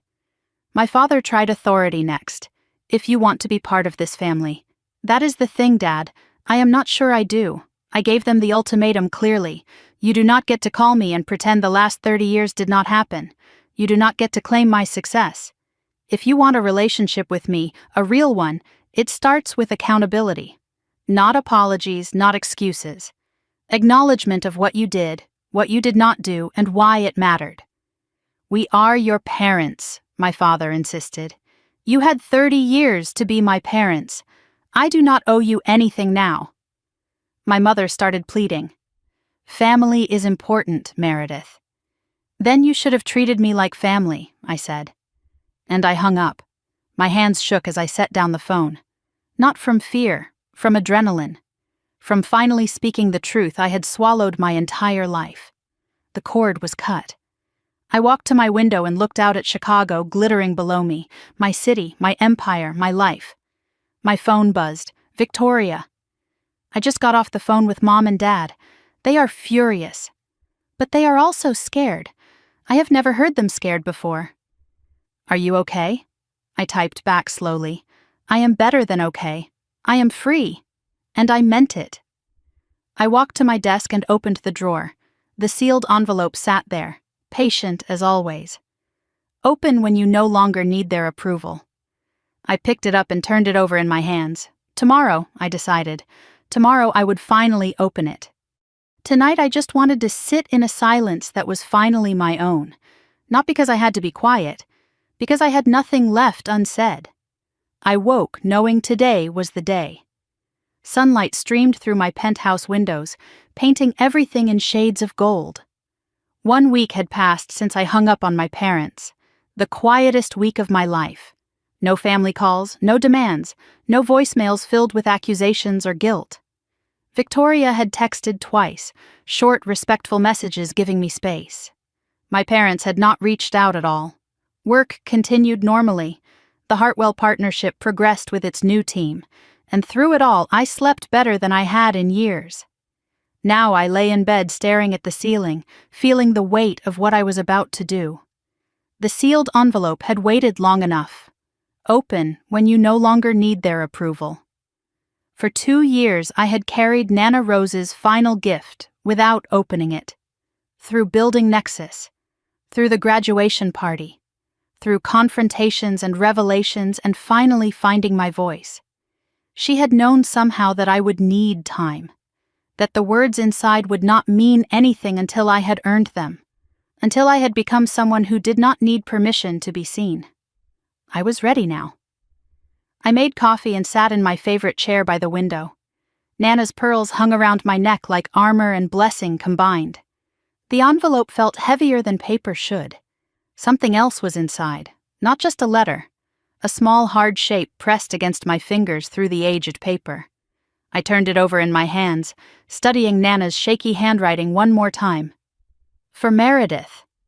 Open when you no longer need their approval. 2 years of wondering what she had left me. 2 years of carrying this sealed mystery through every triumph and heartbreak. I slid my finger under the flap and broke the seal. Inside, I found a folded letter and something wrapped in tissue. I unwrapped the tissue first, my breath catching when I saw what it held. A ring. Nana Rose's engagement ring. Simple gold band with a small diamond that caught the morning light. She had worn this every single day of her married life until the day she died. I had assumed it was buried with her. I had never imagined she would leave it to me. I slid it onto my finger, and it fit perfectly. Of course it did. Nana always knew things before anyone else. Then I unfolded the letter. Her handwriting was shakier than the other letters she had written me. This one came from closer to the end, dated 3 weeks before she passed. My dearest Meredith, if you are reading this, you have done it. You have stopped waiting for them to see you and started seeing yourself. I am so proud of you. Not for what you have built, but for who you have become. I am giving you my ring. Your grandfather gave it to me 62 years ago, when everyone told him he was marrying beneath his station. I was a seamstress's daughter. He was a Caldwell. His family said I would never amount to anything. Sound familiar? He married me anyway, and we built a life that had nothing to do with their approval. This ring is not valuable in the way the world measures value, but it is priceless in what it represents. Choosing love over fear, choosing yourself over their expectations, choosing to build something real even when no one believes you can. Tears streamed down my face, but I kept reading. There was more. Another page folded behind the first. I need to tell you something I never said while I was alive, because I did not want to poison your relationship with your parents. But if you are reading this, that relationship has already been tested. So here is the truth. I saw what they did to you. The comparison, the dismissal, the way they made you small so Victoria could feel big. I confronted Eleanor once, years ago, when you were about 16. Do you remember the summer you stopped smiling? I told her she was losing you. That she was so focused on Victoria's brightness that she could not see you burning. She told me I was being dramatic, that you were fine on your own. That was when I knew I had to save my energy for you directly. I could not change them. But I could make sure you knew, really knew, that someone saw you. The money I left you was not charity, it was investment. I had been watching you since you were small, the way your mind worked, the way you noticed things others missed, the way you never stopped trying even when no one was paying attention. I knew you would build something. I just wanted to give you the seed. Whatever you have built, whatever you have become, that is you, Meredith. Not me, not my money, not anyone else. You. Do not let anyone take credit for what you earned alone. I pressed the letter to my chest and let myself cry. She had noticed the summer I stopped smiling. She had confronted my mother. She had fought for me in ways I never knew. I was not invisible. I just could not see who was watching. The final page waited. I wiped my eyes and kept reading. One more thing, my darling girl. Forgiveness is not a requirement. I know the world tells you to forgive. That holding on to anger poisons only yourself. But I have lived 91 years, and I have learned this. Forgiveness is a gift you give when you are ready. If you are never ready, that is okay too. What matters is not forgiving them. What matters is freeing yourself. You can let go of the anger without letting go of the truth. You can choose peace without choosing reconciliation. You can love yourself enough to stop carrying their weight, not because they deserve your freedom, but because you do. I do not know what your family looks like now as you read this. Maybe things have changed. Maybe they have not. Either way, promise me this. Choose yourself. Every time, every day, no matter what. You are enough. You have always been enough. The only person who ever needed to see that was you. All my love, across all distances. Nana Rose, P.S. Wear the ring when you need reminding. I will be with you always. I sat in silence for a long time after finishing. The ring felt warm on my finger. Something had fundamentally shifted inside me. You can let go of the anger without letting go of the truth. You can choose peace without choosing reconciliation. That was the answer I had been searching for. I did not have to forgive my parents to be free of them. I did not have to hate Victoria to protect myself. I could hold the truth of what happened and still put it down. Not for them. For me. I knew suddenly that I needed to visit Nana's grave. I needed to say thank you in person. I needed to show her the ring on my finger and tell her that I finally understood. Graceland Cemetery was quiet on a Sunday morning. I walked along familiar paths until I reached the headstone I was looking for. Rose Eleanor Caldwell, beloved wife, mother, grandmother. I knelt on the grass and touched the cold stone. Fresh flowers sat in a vase beside it. Someone else had been here recently. I spoke out loud, not caring who might hear. I read your letter, Nana, both of them. I understand now. You knew I was not ready. You knew I needed to fight my own battles before I could hear what you had to say. So you waited. I built something, Nana, something real. And I stopped hiding it. I told Victoria the truth. I told Mom and Dad the truth. I stopped pretending to be smaller than I am. I do not know if they will ever change. Victoria might. Mom and Dad probably will not. But it does not matter anymore. I am not waiting for them to see me. I see myself now. Finally. Thank you for everything. I will wear this ring every day. I promise. I sat with her for a while, letting grief and gratitude settle into something quiet. When I finally stood to leave, I looked more closely at the fresh flowers. A small card was tucked among the stems. For Mom Rose. We miss you every day. Victoria. My sister visited Nana's grave. Another small sign of change I had not expected. I drove home through streets I knew by heart now. Chicago felt different. I felt different. Not fixed. Healing was never that simple, but lighter, clearer, freer. I texted Victoria when I got home. I saw your flowers at Nana's grave. She responded quickly. You were there too? She helped me understand some things today. Me too, Victoria wrote back. Every time I visit, not reconciliation, but something. Maybe that was where it started. My phone buzzed again. Daniel, board meeting tomorrow. You ready to officially step into the spotlight? I smiled, touching Nana's ring. I have been ready, I typed back. I just did not know it until now. Tomorrow I would announce myself to the world. Not as the hidden CEO or the dropout sister or the biggest failure in the family. Just as Mary, the woman who built something, the woman who found her voice, the woman who chose herself. Nana would be proud. I was proud. That was the whole point, was it not? After 30 years of waiting for someone else to be proud of me, I had finally become proud of myself. And that was enough. That was everything. 3 months had passed since I opened Nana Rose's letter.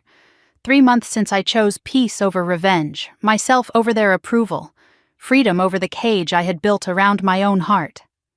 Now I sat in my corner office on the 40th floor of Nexus Tower, watching Chicago sparkle in the morning light, and marveled at how different everything felt.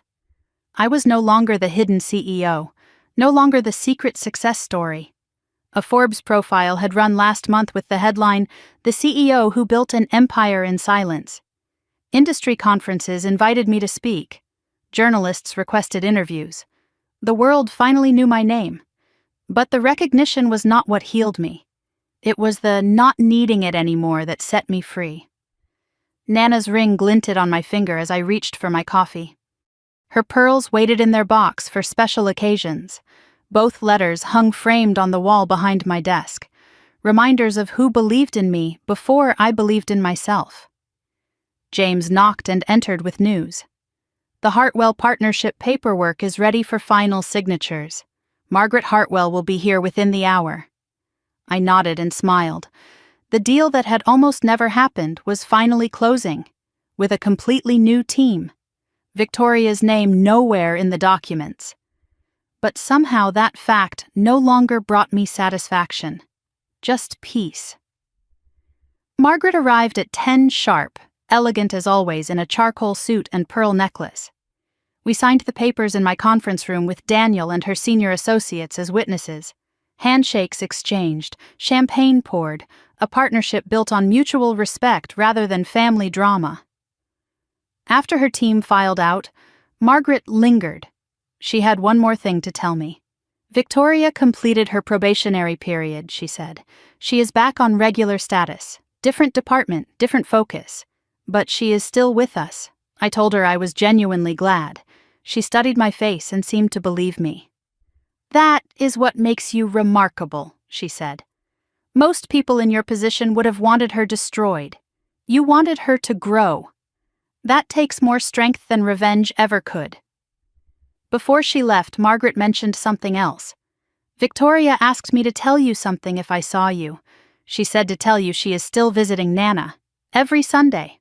A small bridge, still being built. I took a rare afternoon break that day, walking through Millennium Park to clear my head. Spring sunshine warmed the city. Tourists photographed the bean. Children chased each other across the grass. And there, sitting alone on a bench, I spotted a familiar figure, Victoria. She wore professional clothes, but softer somehow. Not the armor she used to carry. She stared at the bean's curved surface without really seeing it, lost in thought. I could have walked away. Could have avoided the encounter entirely. Instead, I walked toward her, not for reconciliation, just for presence. She looked up when my shadow fell across the bench. Surprise flickered across her face, then something softer. "This seat taken?" I asked. She shook her head. "Please."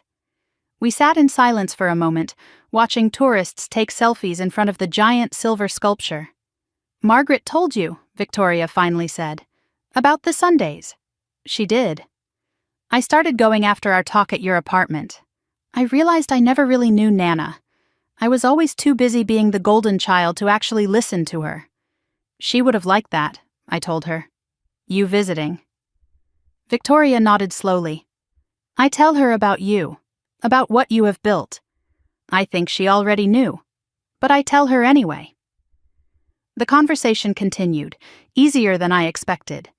Victoria told me about the professional conduct training, about the humiliation of being taught basic decency by people half her age. But more importantly, she told me about therapy, about finally examining why she needed to tear me down to feel okay about herself, about the terror that had driven her cruelty all those years. "I was afraid of becoming you," she admitted, "invisible, overlooked. So I made sure you stayed small. And the whole time, you were building something I could not even imagine." "I was not building against you," I told her. "I was building for me. I know. That is what makes it worse. You were not even thinking about me. And I spent my whole life thinking about you." She asked if we could ever be something. Not what we were. That was gone. But something new. I told her the truth. Maybe, not sisters the way movies show it, but maybe something real, eventually. She accepted that. Maybe was more than she deserved and she knew it. Her phone buzzed and she glanced at it with a sigh. "Mom," she said. "Again, she wants me to convince you to come to Easter dinner." And, I asked. I told her no. Again. Something had genuinely changed. Victoria was no longer their messenger, their weapon, their golden child willing to do anything for approval. She was becoming someone else. Someone I might eventually want to know. We parted ways at the edge of the park. Not with a hug. We were not there yet. But with a real handshake and eye contact held. "I am going to keep trying," Victoria said. "To be someone you do not have to protect yourself from." "I know," I told her. "I see it. Does that mean anything? It means I am watching. And I am not walking away yet." That evening, I stood at my penthouse window watching the city lights come alive. Nana's ring caught the glow. Her letters hung on my wall. The life I had built spread out before me in every direction. 3 months ago, I had stood in a ballroom and heard my sister call me the biggest failure in the family. Tonight I stood in my penthouse looking down at the empire I had created, and I realized something simple but profound. She was wrong. They were all wrong. But that was not the victory. The victory was that I stopped needing them to be right. I stopped waiting for them to see what I had become. I stopped measuring my worth by whether they noticed. I built something. Not to prove them wrong, though I did, not to earn their approval, though I never got it. I built something because I believed I could. Because Nana Rose believed I could. Because somewhere deep inside, beneath all the dismissals and comparisons and cruelties, I knew I was worth believing in. Victoria is trying. Maybe she will get there, maybe she will not. Either way, I will be okay. My parents may never change, may never apologize, may never see me as anything other than the daughter who embarrassed them by succeeding. That is their loss, not mine, not anymore. If you are watching this, if you have stayed with me through every humiliation, every silence, every moment of finally finding my voice, I want you to know something. This is not just my story. It is yours too. Maybe you are the one who always gets overlooked at family gatherings. Maybe you are the one who gave everything to people who never said thank you. Maybe you are the one who has been called a failure so many times you started to believe it. I see you, the way Nana Rose saw me. You do not owe anyone your silence. You do not owe anyone a smaller version of yourself. You do not owe anyone forgiveness you are not ready to give. And you do not have to wait for them to see your worth to know that you have it. Setting boundaries is not cruel. Walking away is not failure. Choosing yourself is not selfish. Sometimes the bravest thing you can do is stop waiting for people who were never going to show up and show up for yourself instead. I did. After 30 years of being invisible, I finally saw myself, and everything changed. If my story meant something to you, if you felt seen or heard or understood, I hope you will stick around. There are more stories like this one, more women who found their voices, more families who tried to silence someone who refused to stay quiet. Hit that subscribe button so you do not miss what comes next. Share this with someone who needs to hear it. And leave a comment telling me your story, because I promise you, someone else out there needs to hear yours too. You are not invisible. You are not a failure. You are not what they called you. You are enough. You have always been enough. And anyone who cannot see that, that is their loss, not yours. Never again yours. Thank you for being here. Thank you for listening. Thank you for believing in this story and in yourself. Until next time. This story is fictionalized for dramatic effect.